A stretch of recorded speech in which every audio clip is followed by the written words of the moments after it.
So I drew this Farmall 1206 and I thought to myself, man, it looks like Whistlindiesels tractor, but not quite. So I went ahead and I made it look more like it. Put that big iron logo on there, you know, the auction company he bought it from.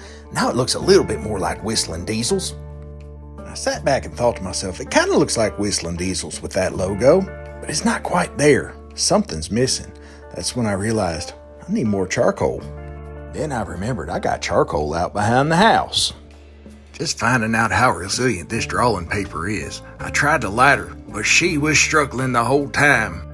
Then I realized I need to take some drastic action, so we balled her up a little bit and we lit her. It was a little slow at first, but by golly, it didn't take too long for this 1206 to roll some coal.